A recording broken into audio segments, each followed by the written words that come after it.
Right, learning the Holy Torah. Okay. We'll review the Mishnah.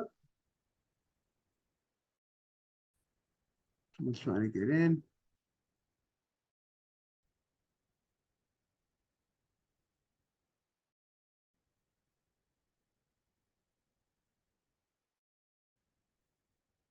Okay, the Mishnah says, Hadas HaGazul, right? You have the Mishnah on 32b. Good morning, Jaime. Morning, Rabbi.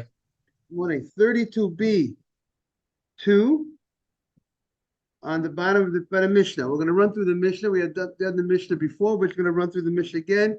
Review never hurts anybody. Not only doesn't hurt anybody, it's even it helps everybody.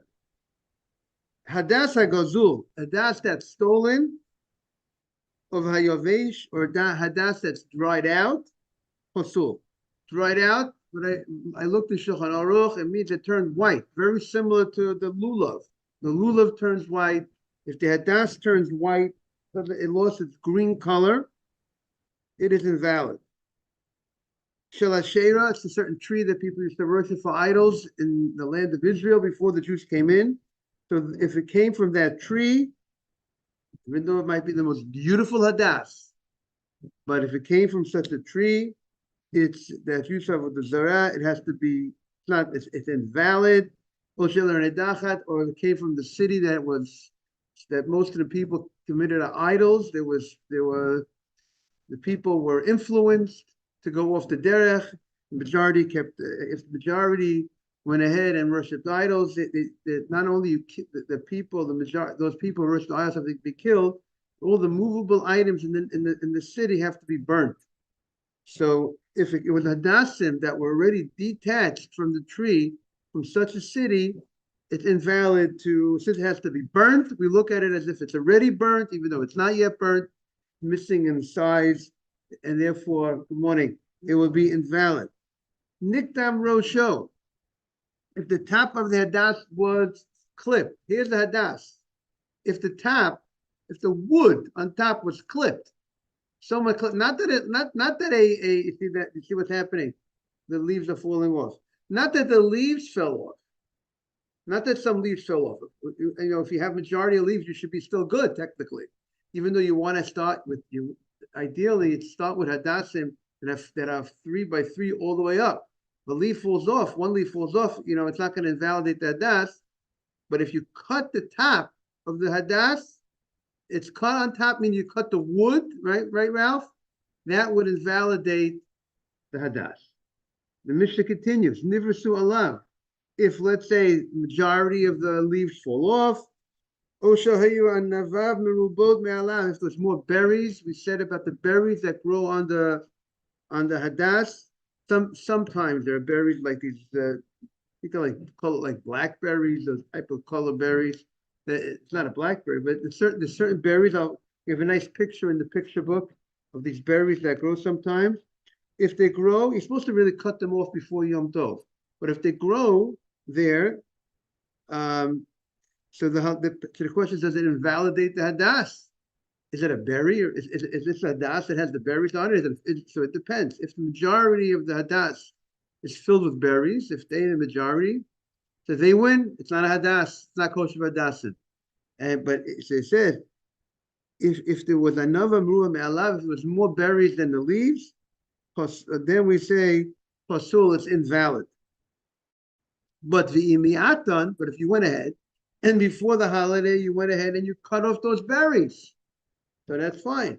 As long as you have you cut off the berries before the holiday, kosher. It's kosher v'im matim b'yom tov. And you're not allowed to cut off the berries on Yom Tov because you're making something that's not fit. You're fixing it. It looks like fixing something. If this hadassim is full of berries, it's the majority of berries, so therefore that will invalidate it for the lulav. Can't be used for lulav. And now you made it. You did something. You cutting it to size, not to cut it to size, but removing those berries. So it's similar to fixing, and therefore you would not be able to go ahead and do that on Yom Tov. You can't do that act on Yom Tov. Just like there's a lot of things you can't do on Yom Tov and Shabbat, certain things you can't do.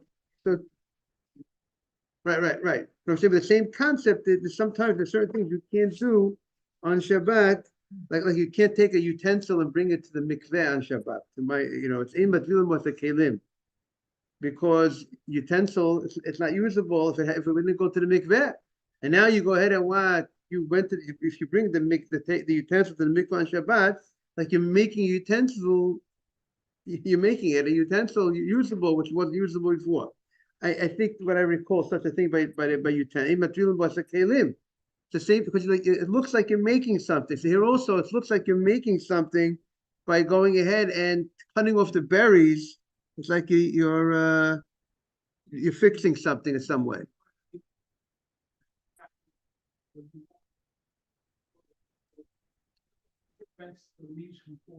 Right, but here we're talking about you're creating. Here's a different story. Here you're going ahead and you are making it usable. Something which is not usable for hadas because there's there's all these berries that are on this hadas, and you went ahead and you cut those berries off.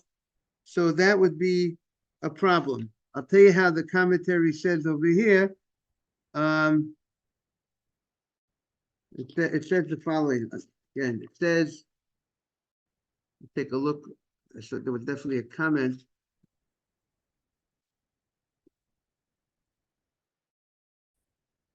It said like this. He says, it appears like you're fixing a utensil on Yom Tov. And therefore, that's why you can't go ahead and do that. Something similar to that. So that's one seed perceived you doing it. Doesn't think that Yeah, I don't want to call it a maratayin. I'll just say it's a type of act that the act itself, even if everybody knows why you're doing it, it's not like maratayin usually means you do something in a way that's permitted, but people think, but the common way it's done is in a non-kosher fashion. For instance, if you walk into McDonald's and you want to buy a bottle of Coke, so that's maratayin. Why it's a maratayin? Because most people, when you go to McDonald's, you buy a French fries, you buy a hamburger, you buy something like that. So it seems that going to McDonald's, the problem with going to McDonald's is maratayin. That's that look. Here, the thing is the act itself. The act itself appears. The act itself, what you're doing to this item. When you buy a bottle of soda, the act itself, you bought a bottle of soda. You didn't do any. You just bought a bottle of soda, but to the onlooker, it looks like you're doing a sin, and we don't want people to think that you're doing something that's not right. We don't want Jews to think. We don't want people to think that you're sinning, right? That's how we can understand. It looks like you're doing something wrong. But here, everybody knows what's happening, right? It's not that no, but the act of doing something to an item, to a utensil, to this hadas that's not fit. It's not fit for the mitzvah because it has these berries, and now you are making it fit by doing this type of act. Has an appearance. The act itself is an act of resembles some sort of fixing, and therefore it's a rabbinic concern. But today, if you're going to go in and do that, then you know what? Something from the wall fell. You're going to fix the wall. You're going to fix. You can do other things that will be biblical concerns. And the rabbis are here to protect. So the rabbis will create certain rabbinic safeguards. Because really, on a Torah level, you didn't really, maybe at Torah level, it's not really called that you violated a malacha, a forbidden labor that's forbidden on a Torah level, but you might come to lead to that. We're talking about removing it on Yom Tov, right? Removing those berries, taking those berries and cutting off those berries on Yom Tov. We're saying that, and that would be meaning. See, you have to understand, cutting berries from a tree on Yom Tov, that would be a biblical problem because you're harvesting. But here the berries they're not anymore attached to the ground. They're on the hadas. So you're not getting into the harvesting issue. So therefore, you're getting into more of a rabbinic issue by cutting these berries off. If you would take it away from its natural, the way it grows, that would be a biblical concern. Okay, we want to welcome Michael Dehan. We are on Lamed Beis, 32B. Now we Good just morning, turned. Rabbi. Morning. Happy Hanukkah. 32B3, about to begin the Gemara. Okay, Tana Rabbanan. Now the Gemara is going to be very interesting, by the way, because I think not everybody is as sensitive in something that the Gemara is going to talk about today, and I think it's going to be very good that we're going to learn about it today. Tana Rabbanan. Anaf Eitz Avot. The Torah describes the myrtle, the hadassim, as an anaf eitz avot. And the question is, what does that mean, anaf eitz avot? So the Gemara says that it means is that the Torah is describing the hadassim that it needs to be shanafav chofin et eitzo, that the leaves cover the wood. That means to say, the ideal hadas, or from the Gemara, it sounds like the only kosher hadas is if the leaves go like. So here we have the hadas with the hadas falling off. If the leaves would be on, it should cover. You shouldn't really see the wood. You see, if you look at the top over here, now that the leaves are all falling off. You gotta get some fresh myrtle for this. So the leaves won't fall off. That you don't even see the wood. This is the wood. The middle is the wood. The way that the leaves are supposed to be is that the leaves cover the whole thing. You don't even see the wood. That's the. If you look at I don't want to touch the leaf. I'll point to it. You see how the leaves are covering the wood. You see the line of leaves. You don't see the wood here. You don't see the wood in these few inches. Contrast to here, that you don't see the wood because the leaves are covering the wood. Max, is it clear? That is the type of, that is the hadas that the Torah is talking about, that you're supposed to go ahead and get. So the Gemara says the Ezehu, and what species? I mean, the Torah did not say take a myrtle leaf, take a myrtle twig. Torah did not identify, did not call it hadassim. It only identifies it by a characteristic trait that it has, that its leaves cover its wood. So now if you could find me something else that the leaves cover its wood, but also the Torah talks about it being avot, which is like braided. And therefore we're going to see how that's going to play a role in a moment. So the Gemara says, that's hadas. What do you mean? Look at olive branches. The olive branches also, they cover the leaves of the olive, the very long leaves, Rashi says. And those long leaves, because they're so long, they cover the stem. We call it the stem, right? The piece of wood that's over there. If it covers the stem, so why can't we use an olive branch? So the Gemara says, because it says avot. It says avot, which is like intermingled, which is like braided, some sort of design on the dasim. And the way you see how you have three by three by three, and the way the olive doesn't have that type of design, that it looks like the braided look, or that look that it's the way the hadassim, has a certain, there's a nice picture that or they call it plated, and therefore since it's doesn't have that design that the hadassim have, it's not kosher. They translate it as it needs to be plated, which means to say that the way there's a certain pattern that it looks like it's running, the pattern is running of the hadassim, and you don't have that pattern that by the olive. They translate it over here they say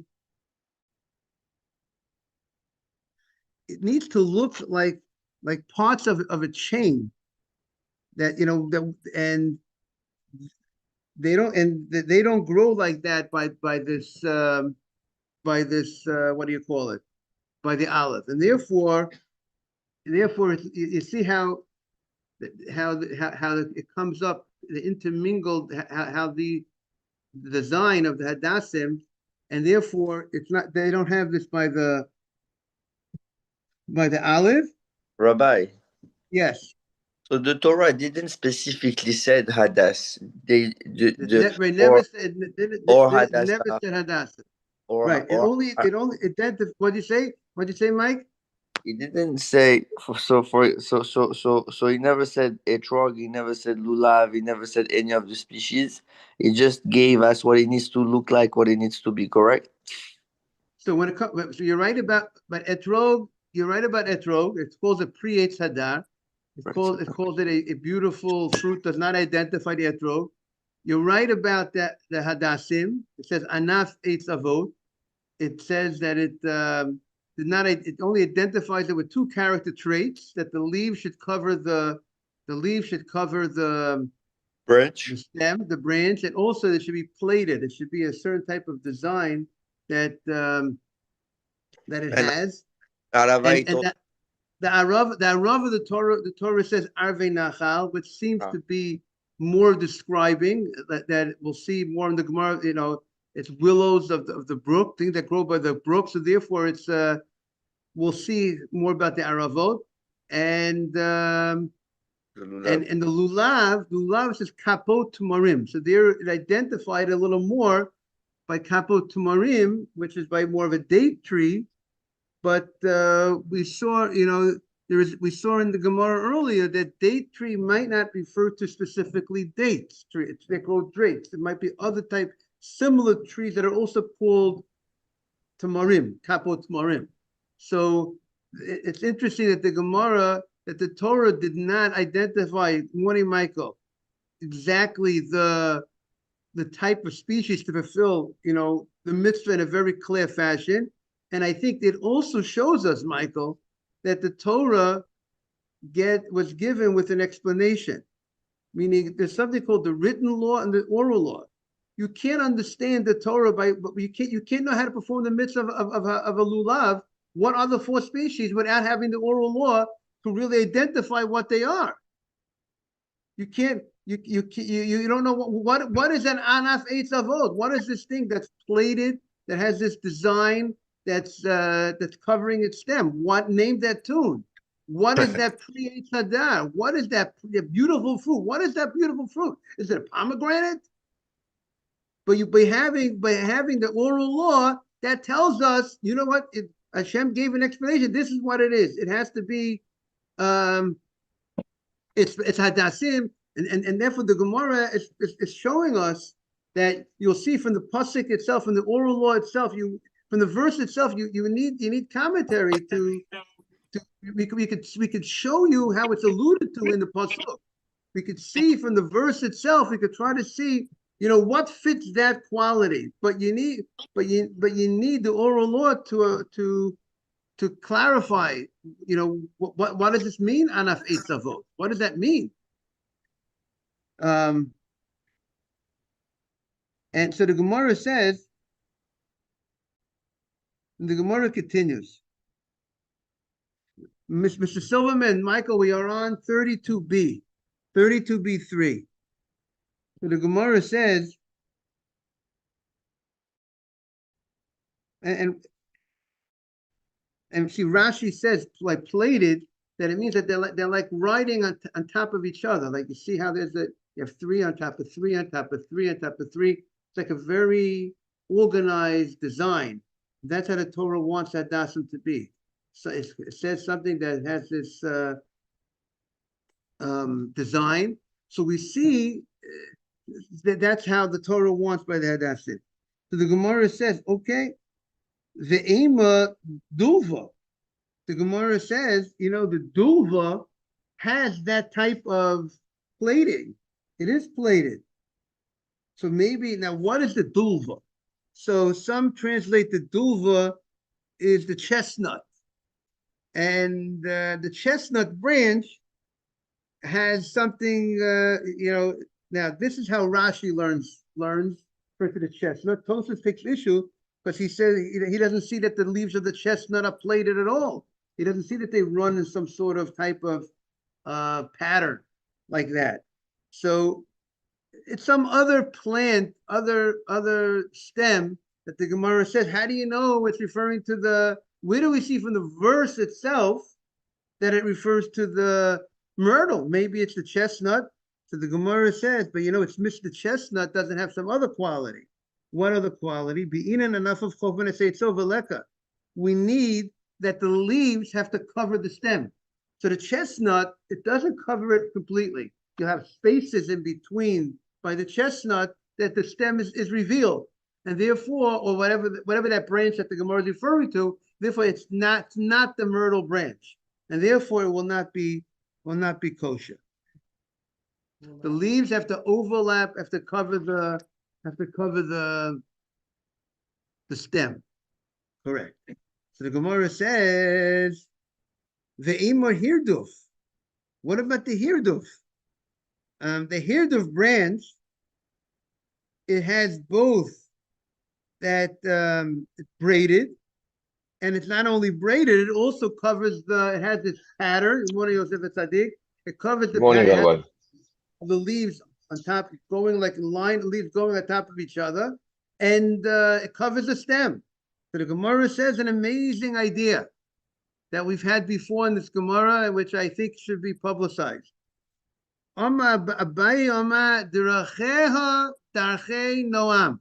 The ways of the Torah are sweet, vileka, and therefore this is missing in the hirduf. Why is it missing in the hirduf? Because it has prickly leaves. This hirduf, this that we're suggesting, maybe it has the other qualities. It might be plaited. It might have this pattern of the leaves running down, a nice like a chain. It might look like some sort of pattern, and it might cover the stem. But if you're going to touch it, you're going to get a little, it's like thorny. And the Torah will not give such a thing for the mitzvah. The Torah will not give you that you're going to get hurt by doing the mitzvah. You have to get the band-aids out after you perform the mitzvah. And the Torah is not going to require you to buy gloves, right, Ralph? So therefore, you can't be. It's like the can't be. Then the Gemara says, and then Abaye said, Rava Amar Emet v'Hashalom Ehavu. The Torah tells us, Zechariah, the Navi said, you have to, truth and peace you have to love. And obviously, if Hashem says you have to love truth and peace, so of course Hashem himself is obviously going to give you something that's going to be peaceful.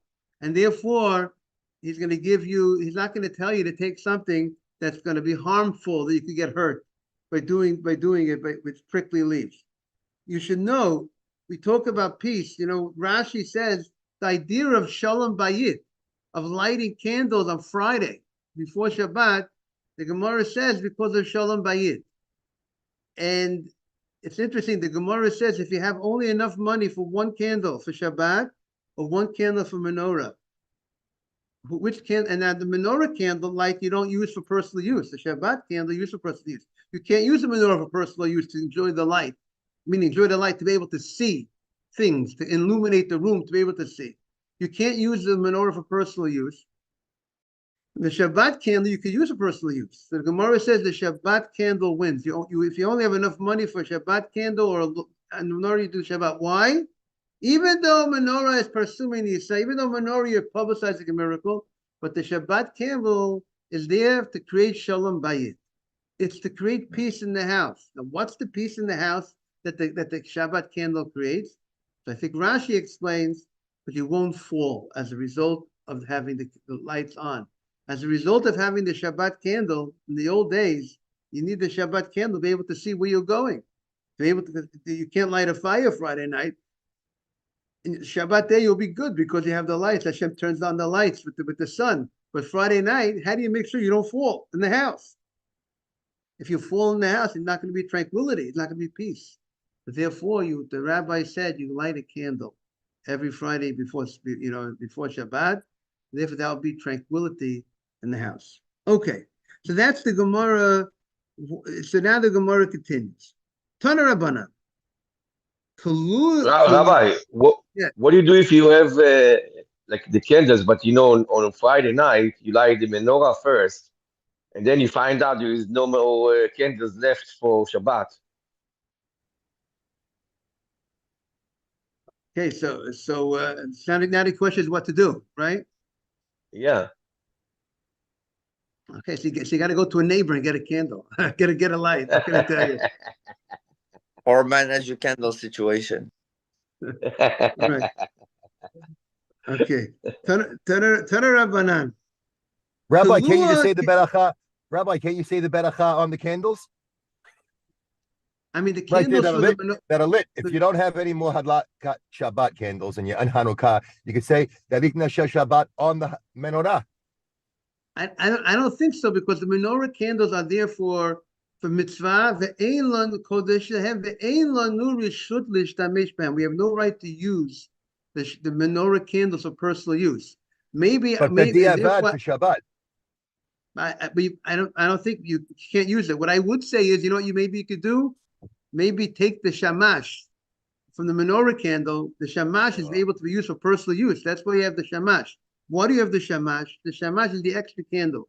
But since you're not allowed to use the menorah for personal use, so in order to prevent that, in case someone would use it for personal use, we say light an extra candle.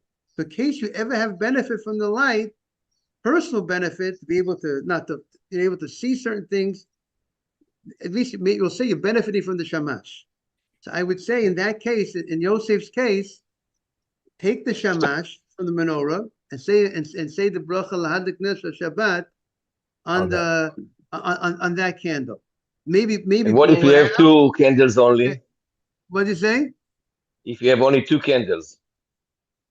Even if you have really on Shabbat, what I recall is, even though the general custom is to light two candles for Shabbat, technically, right, the general custom is two candles. Some people light according to how many people are in the house, right? The basic custom is like, say, two candles.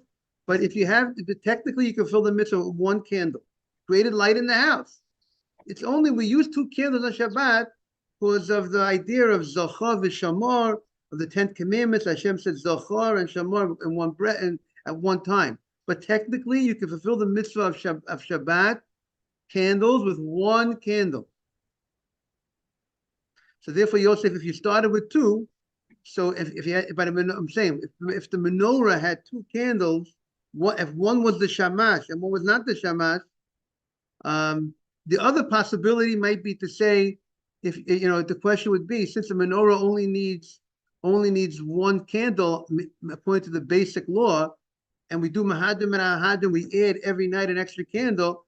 The question would be, maybe you would have a right to blow out a candle, because you don't need all those candles, and then that would be the question: could you blow out that candle and then relight it for Shabbat? See, that might be another possible way to deal with it. But the only thing That's is, beautiful. That's beautiful. the only day you get into a different halachic issue. The halachic issue is that if you designated it for mitzvah of menorah, so now the question is it appropriate to use it? You're going to be using it for some other purpose. So therefore, you designated for this mitzvah. Now you're using it for personal use. For Shabbat kill for a different mitzvah. If you made a tanai, if you made a condition, which some people do, they have in mind that because the oil that I'm lighting for the menorah, I want it to be used for the menorah as long as it's burning. Once if it stops burning, I want to have the right to do whatever I want with that oil. So then that would be a way to get out of that, if you had that in mind to begin with. Okay, back in the Gemara. Tana Rabbanan. Kalua kimin kliya. If the trees are plaited like a braid, I mean the leaves of the hadassim, it's like plaited like a braid, like we said, the nice beautiful pattern of the leaves, three on top of three on top, runs in a certain like braid, plaited like a braid. And the dome shalshelet, and it's like an interlocking chain. That's how the hadass looks like. It's a nice pattern. So then we say Zel hadass. Rabbi, did you call it a shalshelet? Yes, the Gemara called it a shalshelet. Correct. Isn't that the same word of the ta'amim on top of certain words in the Torah? Yes, exactly. We just had Jaime's alluding to. Isn't that called shalshevet? Shalshelet. Shalshelet. Where the zigzag. Yeah. Right. In the Torah. And you know, we just had a shalshelet, by the way, in last week's parsha. Yosef. That's true. I remember that one. Yes, and there's a beautiful idea about the shalshelet. Which word was the shalshelet last week? With Potiphar. With Potiphar, when the wife wanted to seduce Yosef, says Vayima'en, he refused. He was thinking. And so I think he was thinking later on. I learned a different shot. I learned that the first time she went after him, his refusal was emphatic no. Yeah. Everybody can hear it loud and clear. Very loud and clear. But as time, then she started wearing him down. She spoke to him every day. In the morning, she put on certain clothing. Afternoon, she changed the dress. That's the Hara rationalizing it, Rabbi. Yeah. But that's wearing a person down. You know, the Yetzirah is good at what he does. He's really good at what he does. Right. He works for God. You know what it says? Slow and steady wins the race, both in positive and in negative. Uh-huh. And that's how the So tell us, Rabbi. Tell us what he was doing. Yosef was what you said he was thinking, and now after he was loud and clear when she wore him down, what happened? But when she wore him down, and there's an opinion that says he was ready to give in to his Yetzirah. He was doing it. After he was going in. He was ready to go. He came home to do their sin. And that's when he saw Yaakov's face? That's when he saw Yaakov? And right, so Yaakov, he saw the image of Yaakov, and he ran out. He ran out. If he wouldn't have run, sometimes if you don't run, boom, he would have been, if he wouldn't run, he would have been caught.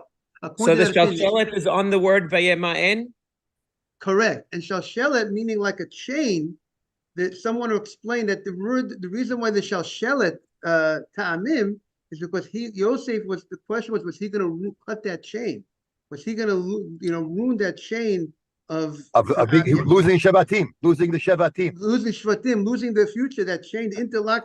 He was part of this Mesorah from Abraham, Yitzhak, Yaakov, and was he going to lose that chain? Or by refusing, that's keeping that chain going. I see. That's the chain of what's Judaism. The connection to the word shalshelet on this application that you're saying now? Because the Gemara is saying that the hadassim is like a chain. The way it runs like interlocking, like a chain, and running down, and it's some sort of there is no separation. Right, no separation, exactly. So the definition of shalshelet is chain? Shalshelet is a chain, correct, exactly. And why is that ta'amim called a chain? Because the dots in Yosef's case. I think maybe the way I would have to look that up exactly why it's referred to. Why do we call that a chain? But I presume it's the way it's pronounced in some sort of fashion. But I have to find out exactly. I'm about that. I'll get back to you on that. Thank you, Rabbi. Thank you. It's coming from the root of shalshel. Like another it's going inside each other, like shalshelet. They're holding each other, but without touching each other. Interesting. Also, who had a shalshelet was Eliezer. Going to Eliezer, get when he prayed, he had a shalshelet too. Right, when Eliezer prayed to find the right match for Yitzchak, it says Vayomah. He said, and also you could also explain that shalshelet also the chain. He wanted to keep that chain of generations going, and there should be future generations. He wanted his son for Rivka. He wanted his son for Rivka, but he was tasked to get Rivka for Yitzchak. So he was torn when he was praying. He's like, I want her for my son. Hashem, what do I do? Yeah, but okay, or you could just say he wanted it to find the right, because because really he already was on the trip. He at that point he already knew that Rivka was that Yitzchak was not marrying his daughter, because he already left Avram's house to find someone else. So he was looking to find the continuity, the chain of Judaism for the next generation.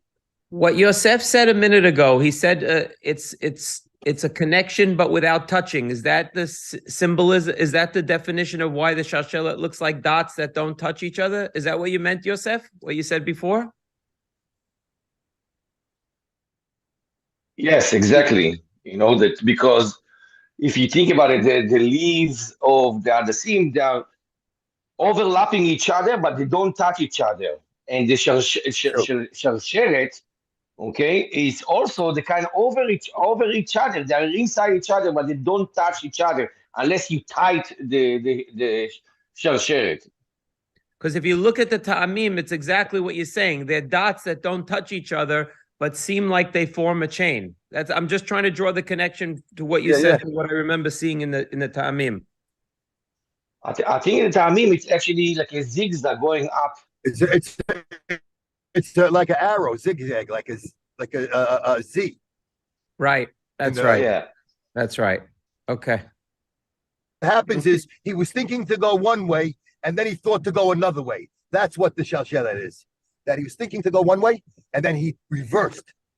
I think it's open for interpretation. You know what I'm saying? It's not what the meaning of why did the shalshelet, the Torah. I don't think there's any clear one answer of why it says that, why is the shalshelet. I think why at that pasuk of Vayima'ain was the shalshelet. I'm offering everyone's put off for different suggestions, but one of the more famous answers. I'm telling you from the Gemara. Okay, so we have to see that Gemara that you're quoting, but I've heard the other, that he didn't want to lose the chain. He didn't want to break the lock of the chain of the future generations. And you know what? That's part of it. That's after it. In other words, it talks about Yosef not wanting to say he got dressed that day, said, today I'm going in, I'm doing it. And then when he got to it, he saw his father's face. He says, how am I going to break this? I'm not going to be on the ephod anymore. I'm out. I'm not doing it. I just wanted to tell you, Michael, I think, we said Yaakov, like Jaime said, he saw the image of his father, picture of his father. I think it's good sometimes you have holy people, pictures of holy people in your house. When you see that'll inspire you. The same way Yosef was inspired by seeing the picture of his father. Sometimes so you should also have that person who is an inspiration to you, whether it's your father, whether it's a rabbi, whether it's a tzaddik. Excellent. Put that on the wall. You know how many? Yes. You know what the Atedet kids do? They trade pictures of Hamavadi Yosef, Rabbi Kavanetsky, Rabbi Steinman, all the great rabbis. They trade these pictures like they're baseball cards. That's beautiful. That's beautiful. And they sell them. I buy them from them, and I keep them in my house. That's great. Okay, because the question is, the young teenagers today, who's hanging on the wall? Is it the big chacham that's on the wall, or is it the movie star, the music star? Yeah, Michael Who's Jordan on the wall? Who are they seeing? Who's the inspiration? Okay, and we're going to continue tomorrow. We got into something very interesting today. And we want to wish everyone, but by the way, everyone here is continuing that chain. And our job is to make sure that our children, grandchildren should continue that chain as well. That's the job. Therefore, the Torah says you have an obligation to teach your son Torah, your children Torah, and your grandchildren Torah. Amen. Well, it doesn't end with your son, your children. You have as a grandpa, everybody becomes grandpas. They have to teach their grandchildren as well. Amen. And make too many people have grandchildren that are not in yeshiva, out in the world, and Ralph Matesh said we have to make sure they go to yeshiva, not public school. Okay, have a great day. Thank you, Rabbi. Rabbi, one day come visit the Sam School on 74th Street. You'll see the future. You'll see the future of the community. Okay, that's amazing. So maybe next week, if that works, you tell me when's a Bezrat good day to Hashem. come. Do you know Uriel in the shul? Let's start with my Uriel, face. I'm not. our Kazan. You know Uriel. Yes. So he's from he davens by Park East, but it's it's Friday Minyan there. Yeah, the rabbi, Uriel Soleimani, something like that. Yes. He The does Yaman sofer guy. also. Yes. He's teaching our grandchildren tefillah and Torah every day, and his work, God bless him, is he's making miracles. You'll see 3 and 4-year-old children saying the Shema by heart, singing Hebrew songs, learning Torah already at 3 and 4 years old in the Sam school. You have to see it to believe it, Rabbi. It's God bless. It's a miracle. That's beautiful. Okay. Rabbi, I Everyone know gotta him from praying with him in Safra, the 62nd Safra. He was Yeah, really I know totach. he is. I know he is. His 100%. brother used to come from Israel also. Beautiful. Keep it up, everybody. Amazing. Have a great day, everybody. Great Bye, day, Rabbi. everybody. You too. Thank Bye-bye. you. You too. Bye-bye. Bye. Bye-bye. Take care, Yosef. Good to see you. Thank you. Likewise, Rabbi.